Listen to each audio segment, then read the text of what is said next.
제가 예전에 그 신앙생활을 할 때에는 그냥 잘 이유도 모르고 그냥 단순히 복 받기 위해서 이렇게 열심히 신앙생활을 했었습니다.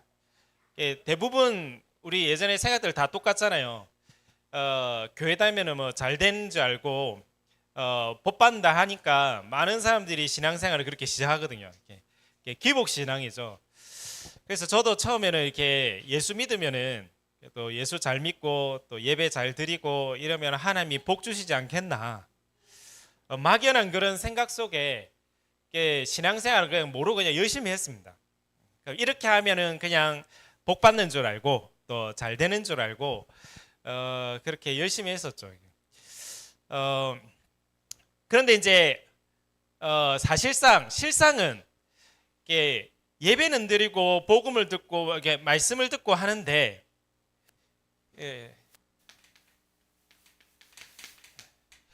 이렇게 현실 돌아가면은 하나님 말씀하고 나하고는 상관없이 살아가거든요. 또 실제 내가 삶 살아갈 때 문제 만나면은 하나님과 상관없이 살아가더라고요. 그래서 대부분 우리가 신앙생활 하면서 놓치는 것들이 정말 복음을 깨달으면은 사실 이것과 연결이 돼야 되는 거거든요. 내 현실, 내 삶, 내 문제 속에서도 하나님은 함께 계시고 하나님은 그 속에서도 말씀을 성취하시고 기도 응답하시고 그 속에서도 구원의 역사를 이루어가고 계신데, 우리는 사실은 주일날만 왔다가 사실은 삶에 가면은 놓칠 때가 너무 많거든요. 그래서 대부분 현실, 삶, 문제 속에서 이게 나로 돌아갑니다. 이게 하나님이 아니라 대부분 나로 돌아갑니다. 내 생각, 내가 살아왔던 경험, 판단. 그러니까 문제 만나면 어떻게 합니까? 염려되죠. 이게 문제 만나면은 짜증나죠. 낙심되죠. 좀 센 사람들은 이제 방법을 이제 찾는 겁니다. 이제 머리 굴리면서 이제 방법들을 찾는 겁니다. 이게 사실은 당연한 거죠. 세상 살아가면서 당연한 겁니다. 또는 어떤 사람들은 이 속에서 이제 사람을 찾아가는 거죠. 여기에 뭔가 공감을 얻고 방법을 찾기 위해서 이 사람 찾아가면 될까, 저 사람을 찾아가면 될까, 이 사람이 나를 위로해 줄까, 이 사람이 공감을 해줄까, 이 사람이 답을 줄까, 이제 사람을 찾아가는 거죠. 실제로는 하나님을 안 찾아가는 겁니다. 사실은 실제로는 하나님을 안 믿고 찾지 않는. 그래서 오늘 진짜 영적 사실을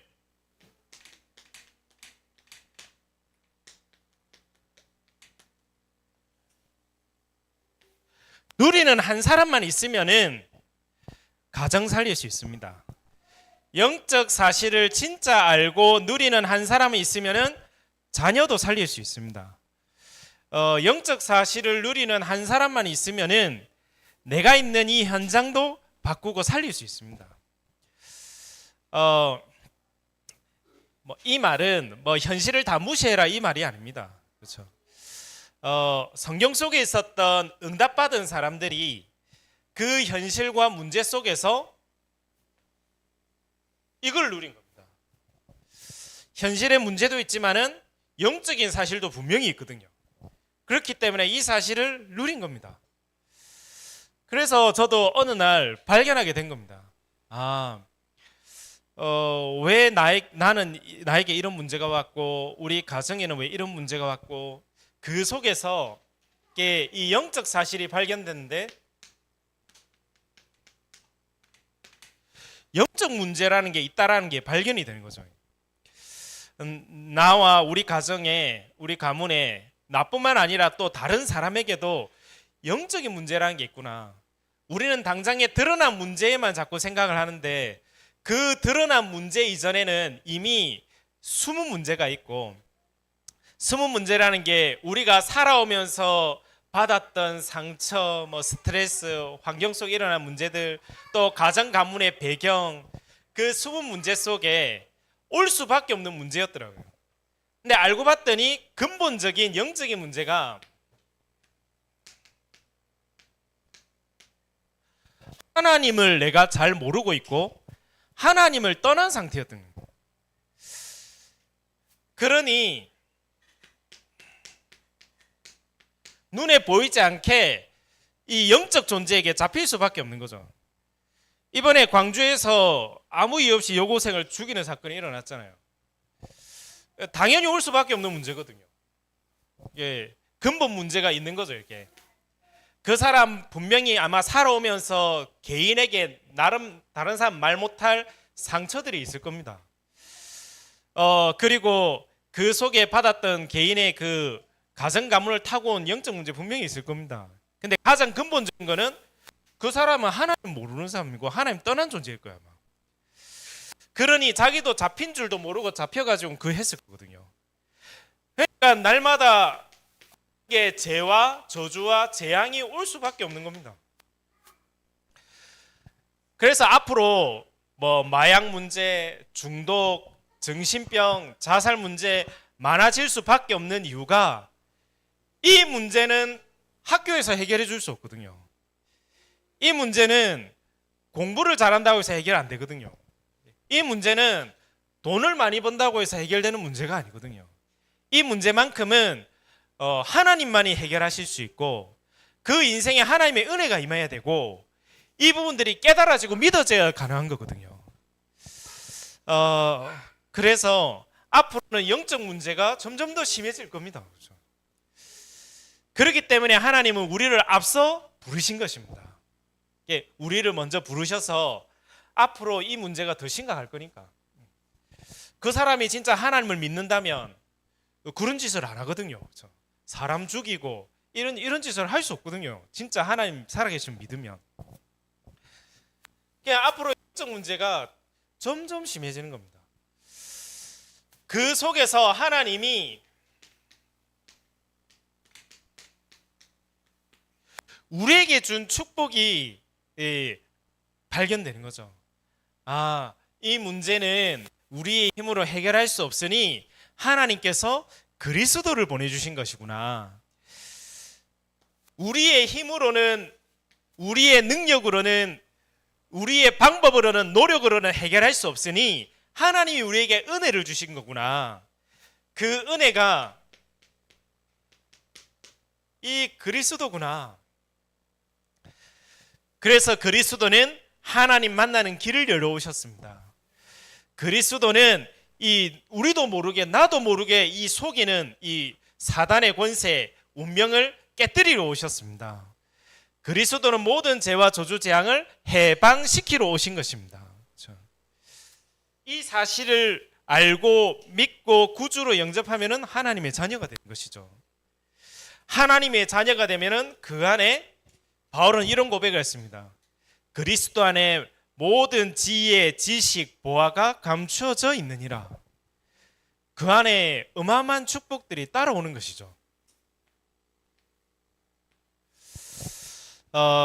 그래서 우리 현실 속에 또 우리 삶 속의 문제 속에 진짜 영적 사실을 알고 누리는 한 사람으로서는 귀중한 한 주간 돼야 될 줄로 믿습니다.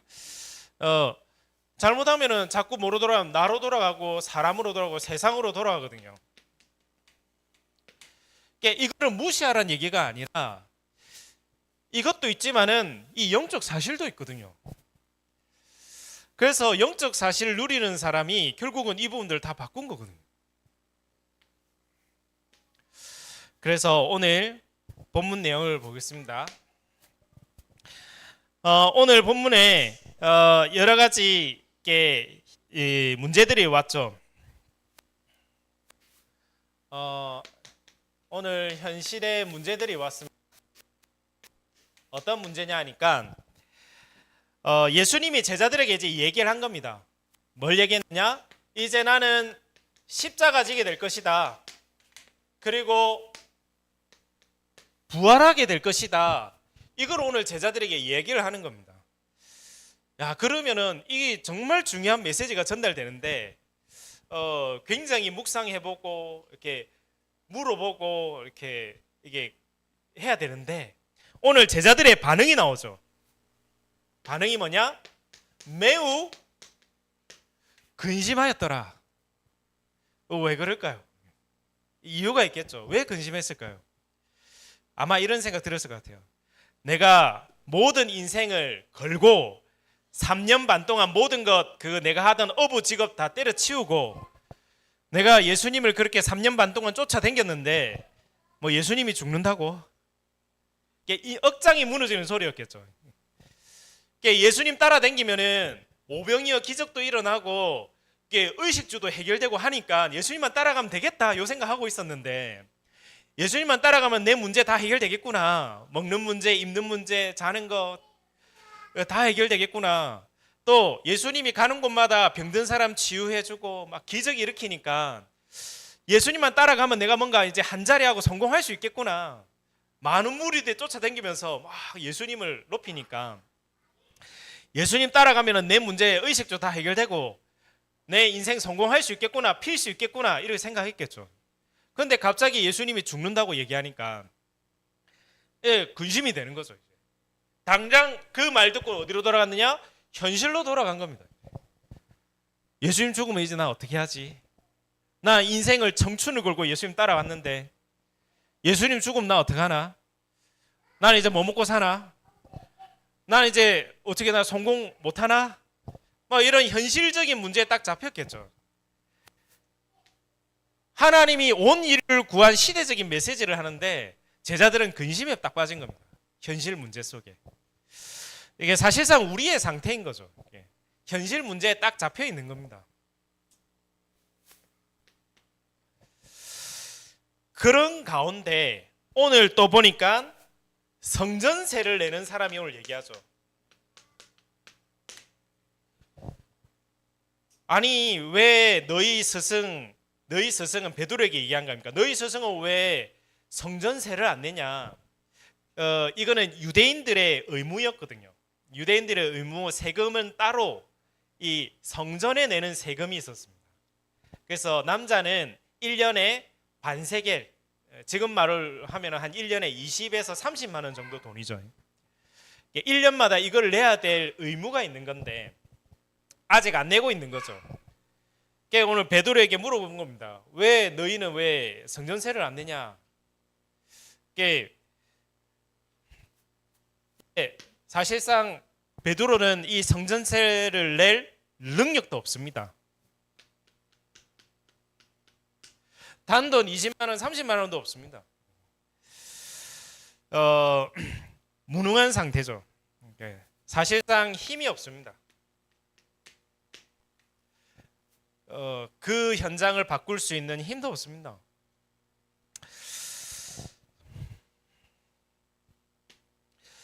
지금 이런 상황 가운데 있는 겁니다.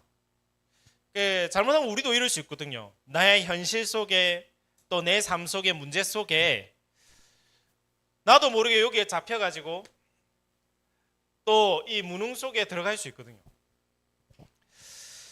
그때 하나님은 어떤 메시지를 주길 원하느냐? 이 현실 문제에 속지 말라는 겁니다. 왜냐하면 중요한 영적 사실이 있기 때문이죠. 그래서 나중에 베드로가 이런 고백을 합니다. 베드로 전서 5장 7절에서 8절에 보면 베드로가 이 고백을 합니다. 나중에 너희 염려를 주께 맡겨라. 왜냐하면 그가 너희를 돌보시기 때문이다.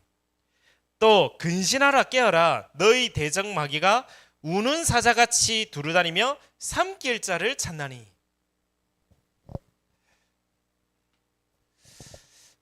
진짜 인생을 책임지는 자가 누구냐? 하나님이 네 인생 책임지는 자다. 한마디로 얘기하면은 요 속엔 두 가지가 있죠. 절대 주권이 누구 손에 있느냐? 하나님의 손에 있는 거 아니냐? 하나님이 책임지는 거 아니냐. 그 염려 속에 있지 마라. 하나는 이 얘기고, 또 하나는 얘기는 뭐냐? 눈에 보이지 않지만 우리를 공격하는 존재가 있다라는 얘기거든요. 너희 대적 마귀가 삼킬 자를 찾아 돌아다닌다. 그래가지고 이러한 문제 속에, 이런 갈등 속에 우리를 망하도록 하는 영적인 존재가 있거든요. 그렇기 때문에 바울도 이런 얘기를 합니다. 빌립보서 4장 6절에서 7절에 아무것도 염려하지 말고 다만 모든 일에 하나님께 감사함으로 기도로 하나님께 아뢰라. 네 마음 생각 지키시리라. 이사야 41장 10절에는 두려워하지 말라, 내가 너와 함께함이니라. 놀라지 말라, 나는 내 여호와 하나님이니라. 내가 너를 굳세게 하리라. 참으로 너를 도와주리라. 나의 의로운 오른손으로 너를 붙들리라. 하나님은 이걸 약속하신 거거든요. 왜냐하니까 결국은 모든 것은 하나님의 주권 속에 있고, 또 우리가 이 속에 빠지게 되면은 여기 잡히기 때문이거든요. 그래서 제가 보니까 정신 문제와 병이 있는 사람은 뭔가 하나에 딱 잡히더라고. 보니까 거기 하나 꽂혀가지고 잡혀가지고 못 나오더라고. 하는 영적 존재가 있거든요.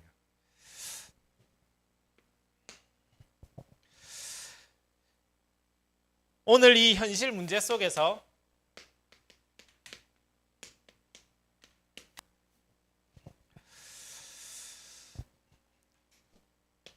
두 번째로 우리가 기억해야 될 것은 그 속에서 가장 가치 있는 것을 하는 것입니다. 가장 중요한 것을, 가치 있는 것을 누리는 것입니다. 내 현실 문제의 해결도 중요하지만 그 현실 문제 속에서 오늘의 가장 가치 있고 가장 중요한 것을 누리는 겁니다.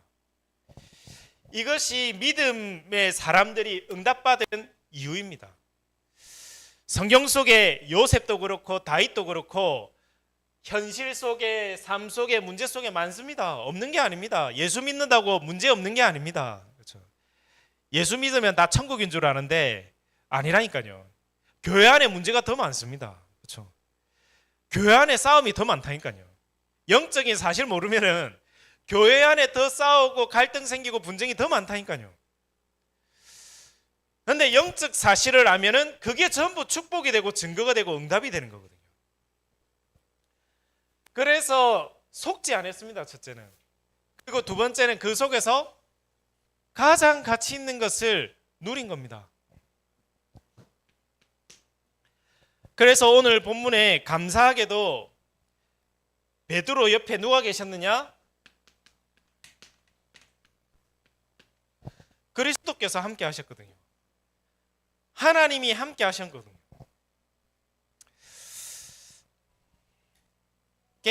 이 사실을 베드로에게 함께 할 뿐만 아니라 지금 구원받은 우리에게도 하나님 약속하신 것입니다. 내가 아버지께 구하겠으니 그가 또 다른 보혜사를 너희에게 주사 영원토록 너희와 함께 있게 하리니. 마태복음 28장 20절에 볼지어다 내가 세상 끝날까지 너희와 항상 함께 있으리라. 이 사실을 약속한 것입니다.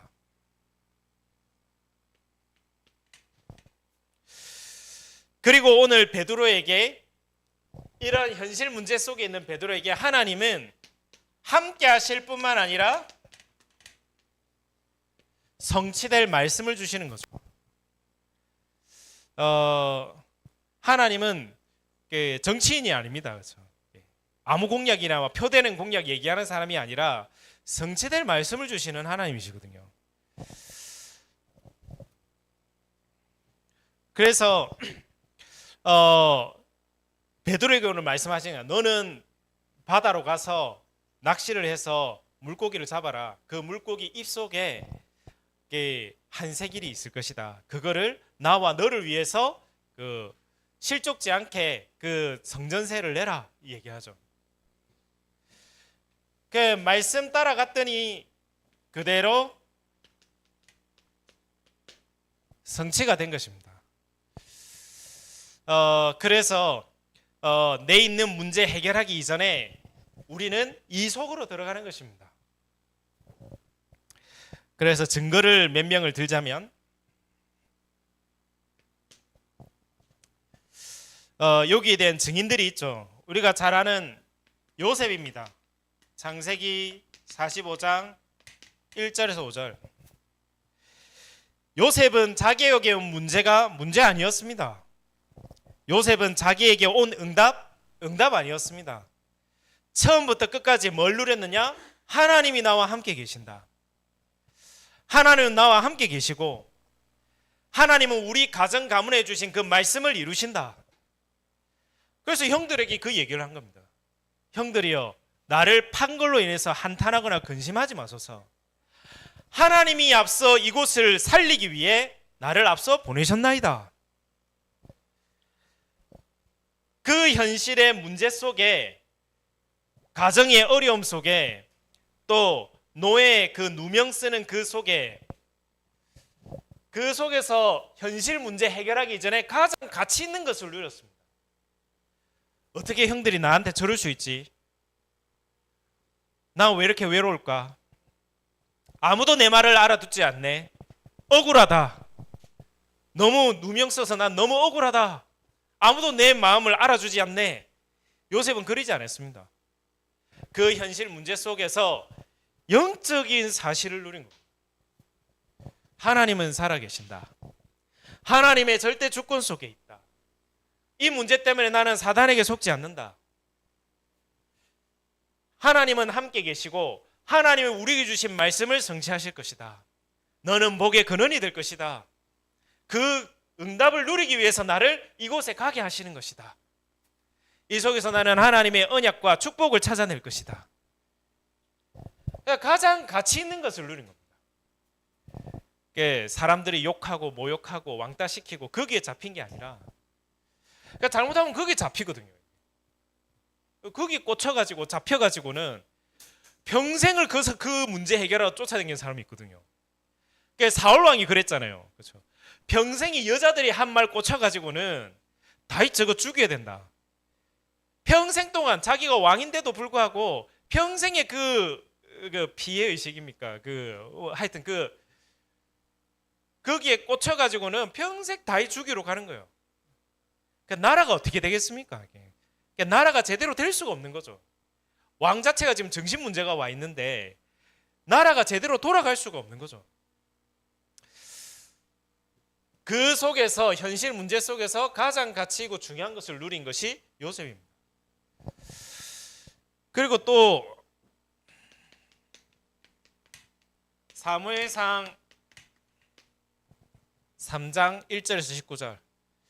아시다시피 사무엘은 어릴 때부터 혼자였습니다. 한나가 기도했잖아요. 내가 만약에 아들을 낳으면은 나시리로 키우겠습니다. 대부분 그렇게 기도하고 응답하면 이 닦는 사람 많거든요. 그때 생각이 짧았습니다. 이 닦는 사람 많은데 한나는 진짜로 한 거예요. 애 낳자마자 성전으로 보낸 겁니다. 부모님도 없었지, 혼자였지, 외로울 수 있는 환경이잖아요. 그 외로울 수 있는 현실과 문제 속에서 사무엘은 하나님의 음성을 들은 겁니다. 하나님이 나와 함께 계시고 하나님이 나에게 말씀을 주시는 유일하게 하나님의 음성을 들은 인물. 그래서 그 이스라엘 나라를 살리는 지도자가 된 거죠. 또 사무엘상 17장 1절에서 47절. 다윗 잘 아시지 않습니까? 전부 현실 문제에 잡혀 있을 때, 와, 저 골리앗한테 한 대 맞으면 나는 간다. 제가 한 대 때리기만 해도 나는 죽겠다. 무서워서 못 가겠다. 그때 영적 사실을 누리는 한 사람이 나왔는데 그게 다윗이죠. 뭐라고 고백했습니까? 너는 칼과 단창으로 내 앞에 나왔지만 나는 네가 모욕하는 여호 만군의 여호와의 이름으로 난 네 앞에 섰다. 오늘 전쟁은 여호와께 속한 것임을 오늘 보일 것이다. 이 비밀 가지고 쓴 거거든요. 뭐 많습니다만은 열왕기하 6장 8절에서 24절 엘리사가 있었지 않습니까? 아람 군대가 쳐들어왔습니다. 아람 군대가 이스라엘 나라 멸망시키려고 쳐들어왔는데 하려고 했는데 자꾸 안 되는 거예요. 왜 안 되지? 그 정보를 알아낸 거예요. 엘리사라는 사람 때문에 자꾸 우리 공격이 막힙니다. 이 사람부터 죽여야 될 것 같습니다. 그래서 아람 군대를 이렇게 하죠. 엘리사 하나 죽이려고 이렇게 간 겁니다. 그 엘리사의 그 밑에 있는 그 종이 벌벌 떤 거예요, 이제. 왜냐하면 현실 앞에 보이는 군대가 18만 5천인데 어마어마하잖아요. 어쩝니까? 엘리사 이제 우리 죽게 됐습니다. 어쩝니까? 그때 엘리사가 영적 사실을 누린 거죠. 떨 거 없다. 우리와 함께한 자가 저들과 함께한 자보다 많으니라.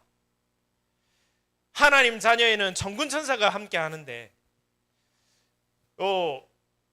눈에 보이는 육신의 군대보다 우리와 함께한 불말과 불변과가 더 많거든요.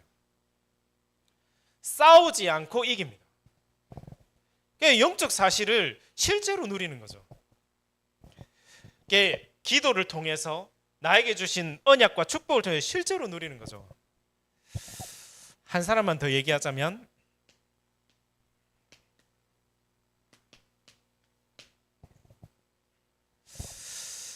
응답받고 축복받고 그 속에 있지 않았습니다. 응답 축복이 그게 중요한 게 아니라 내가 로마도 보아야 하리라. 우리 응답받아 막 들뜨거든요. 이제 끝났구나. 사실은 더 큰 축복이 있는데 100점 맞으면 끝이 아니고 사실은 그게 중요한 게 아니지 않습니까? 더 큰 축복은 더 뒤에 있는 건데 이게 바울은 그걸 본 겁니다. 하나님 나를 부르신 이유는 여기에 작은 응답이 중요한 게 아니라 내가 로마도 보아야 하리라. 내가 로마에 복음 증거해야 되리라. 그러니까 풍랑 앞에서도 모든 사람 떨었거든요. 왜? 현실 삶 문제 속에서 영적 사실을 모르니까 이제 다 죽게 됐구나. 선장 말, 선주 말은 듣는데 전도자 바울 말은 안 듣는 거예요.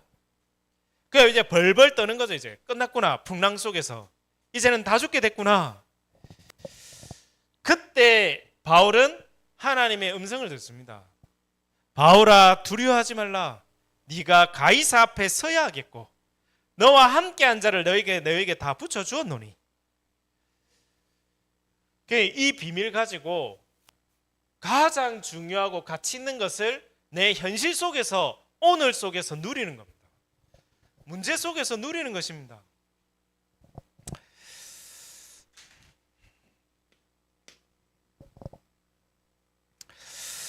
네, 마지막 세 번째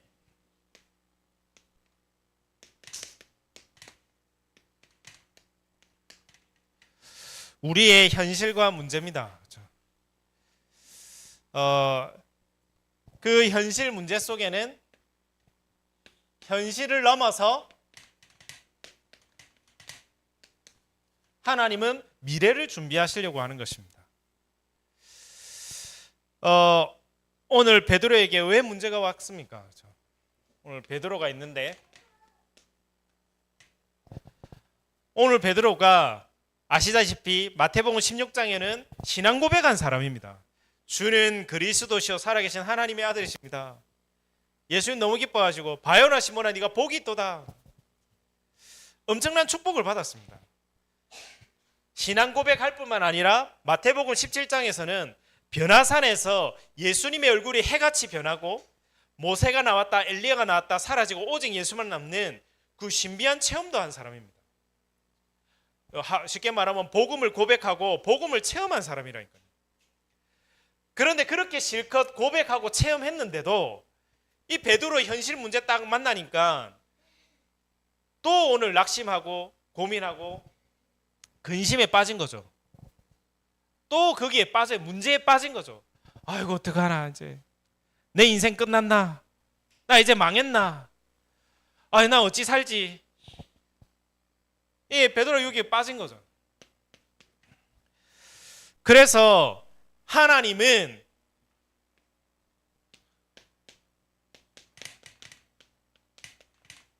이 베드로의 영적 상태를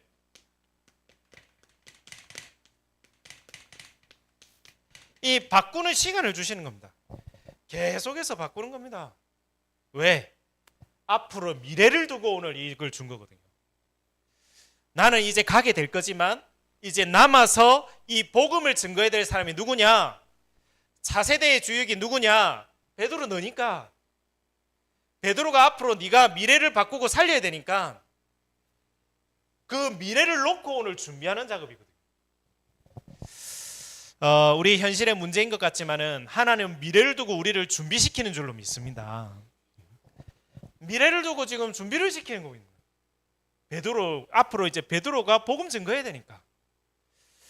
그래서 지금의 그 상태로는 안 되니까, 유대인이 가지고 있는 그 사상과 생각으로는 안 되니까, 선민 사상으로는 안 되니까, 율법으로 전통으로는 안 되니까 이 영적 상태를 그 사람 각인된 걸 자꾸 바꾸는 겁니다. 하나님이 함께 하시면 된다. 복음이면 된다. 하나님의 언약 잡으면 된다. 이거를 자꾸 바꾸는 거예요. 베드로는 자꾸 돌아가거든요. 문제 만나면 어떻게 사나 이제 큰일 났다면서 염려, 걱정, 근심, 제자는 자꾸 돌아가는 거예요. 내가 그렇게 살아왔으니까 내 생각대로 내 수준대로 그 문제를 보는 거죠. 그거를 이제 바꾸는 겁니다. 베드로에게 이걸 바꾸는 작업. 복음이면 된다. 그렇죠? 우리 후대들에도 이게 각인되면 끝나는 거잖아요. 그리스도면 된다. 하나님이 함께 하시면 된다. 하나님의 언약은 반드시 성취된다.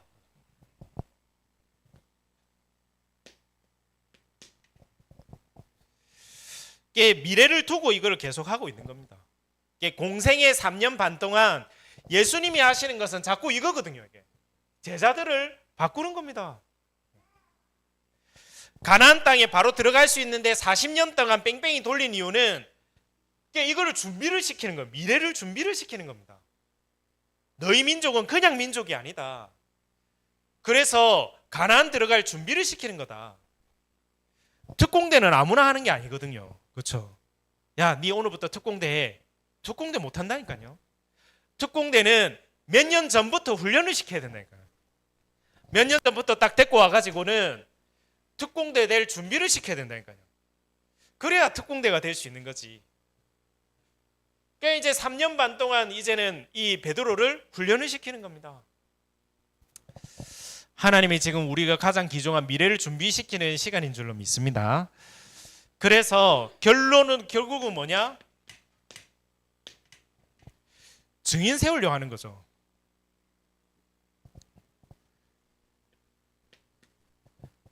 그래서 증인으로 세워서 가정을 살리고 가문을 살리고 우리 후대들도 살리고 또 학교도 살리고 직장도 살리고 교회도 살리고 세계도 살리라고 그 살리는 주역으로 세우기 위해서 하나님은 그 미래를 두고 지금 훈련시키고 준비를 시키는 겁니다. 나에게 지금 왜 이 문제가 왔습니까? 하나님은 가정 살리라고, 그렇죠? 가정에 증인이 없으니까 예수 믿으면 돼. 그리스도 잡으면 돼. 하나님이 함께 하시면 돼. 말씀은 성취돼. 기도는 응답돼.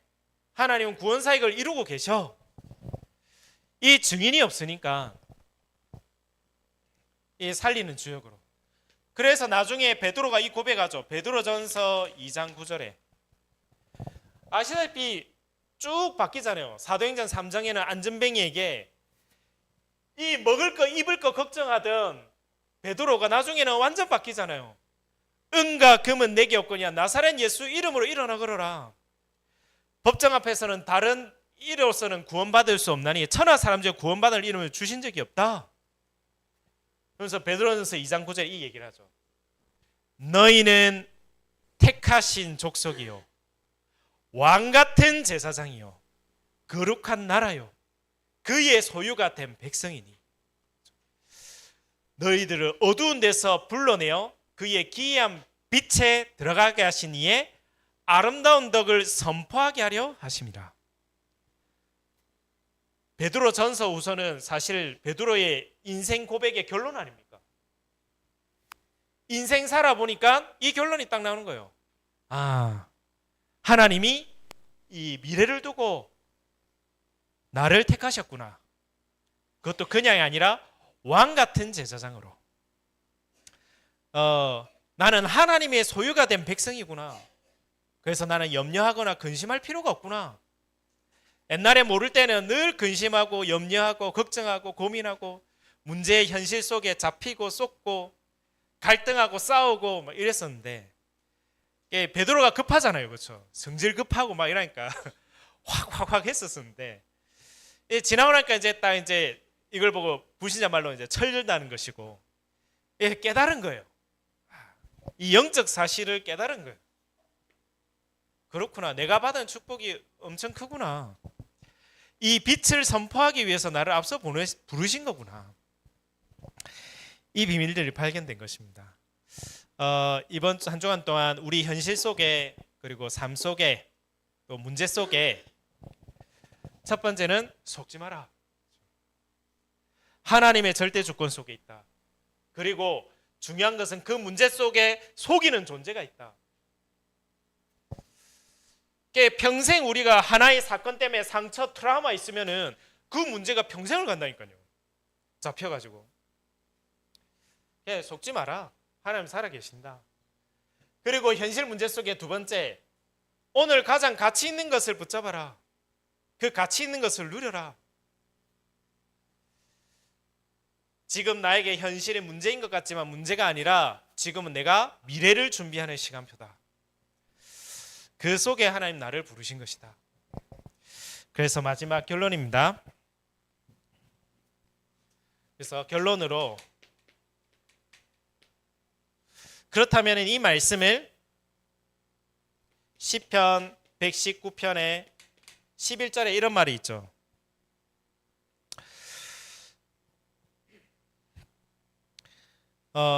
내가 주께 범죄하지 아니하려 주의 말씀을 내 마음에 두었나이다.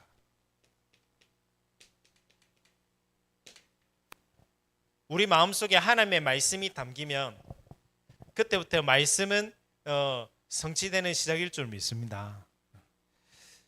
신명기 6장 4절 9절 말씀에도 가나안 정복할 이스라엘 백성에게 이 말씀하죠. 오늘 내가 내게 명하는 이 말씀을 너는 마음에 새기고.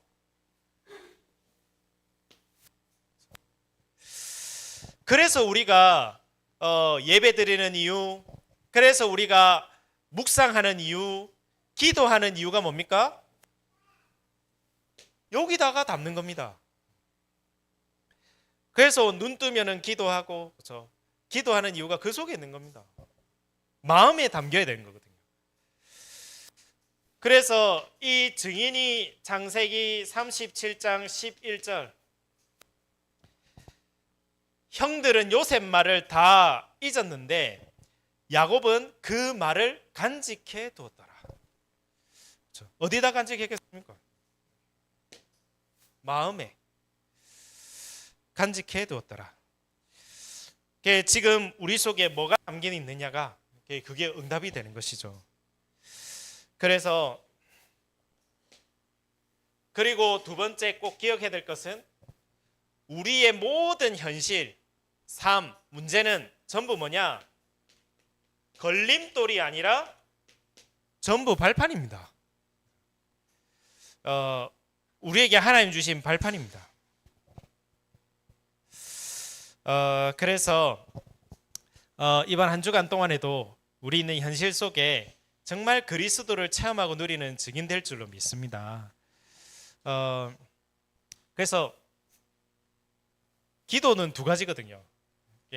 나의 신분을 누리는 기도, 그리고 두 번째는 내 권세를 사용하는 기도. 우리의 신분은 뭡니까? 하나님 자녀거든요. 자녀는 아빠한테 찾아가나 문제 생기면 부모님께 가잖아요. 자녀들 문제 생겼다. 그럼 부모님 찾아가든요. 아빠, 엄마 어떻게 해요? 이렇게 하잖아요. 그게 신분 누리는 기도입니다. 우리가 하나님께 기도하는 것입니다. 하나님 어떻게 할까요? 그게 우리의 모든 것들을 얘기하고 고백하고 기도하는 게 신분 누리는 기도입니다. 그리고 두 번째 권세 기도는 뭐냐? 예수 그리스도의 이름을 선포하고 사용하는 겁니다. 권세 있는 주 예수 그리스도의 이름으로 나에게 불신앙을 주고 가난을 주고 질병을 주고 무능을 주는 이 흑암은 그리스도 이름으로 결박받고 나갈지어다. 그 비밀을 사용하는 것이죠. 영적 사실을 알고 누리는 겁니다. 이번 한 주간 동안에도 영적 사실을 누리는 한 사람으로서서 나와 관계된 모든 연장을 다 살리는 그 연장에 하나님 나라가 임하고 하나님 나라의 일이 이루어지는 가장 축복된 한 주간 될 줄로 믿습니다.